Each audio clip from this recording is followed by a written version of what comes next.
Good morning guys, welcome back to my channel. ৰাতিপুৱা 5টা বাজিছে আৰু মই এতিয়া গুৱাহাটী ৰেলৱে ষ্টেচন গৈ আছোঁ। মাহীহঁত আহি আছে ভণ্টি এডমিশ্যন কৰাবৰ কাৰণে।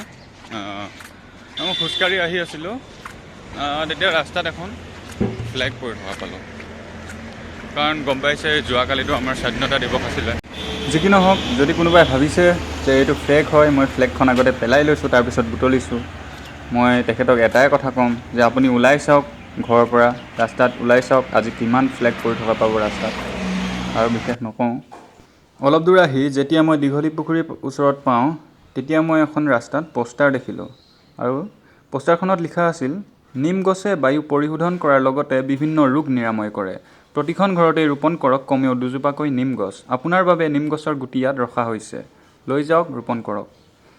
মই কেইটামান গুটি লৈ আহিলোঁ আৰু যিজন ব্যক্তিয়ে এইখিনি পদক্ষেপ লৈছে মই তেখেতক বহুত ধন্যবাদ জনাইছোঁ। মোৰ গুৱাহাটীত থকা ইতিমধ্যে 7 বছৰমান হৈ গ'ল, কিন্তু এনেকুৱা এটা ভাল পদক্ষেপ মই আজিহে প্ৰথম দেখিলোঁ আৰু মই বহুত ধন্যবাদ জনাইছোঁ যিজন ব্যক্তিয়ে এনে পদক্ষেপ হাতত লৈছে।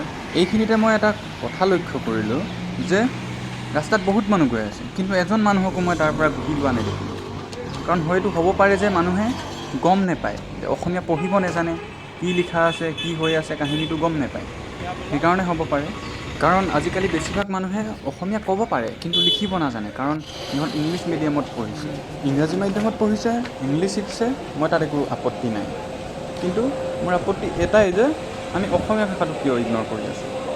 ইংৰাজী শিকক, ইণ্টাৰনেশ্যনেল লেংগুৱেজ, আজিৰ ডেটত ইংৰাজী জানিব লাগে মানুহ, কিন্তু আমি অসমীয়াও জানিব লাগে।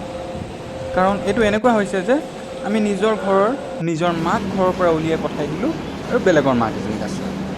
এইটোতো ভাল কথা হোৱা নাই। আমি নিজৰ মাকো সন্মান কৰিব লাগিব, আমি বেলেগৰ মাককো অসন্মান কৰিলে নহ'ব।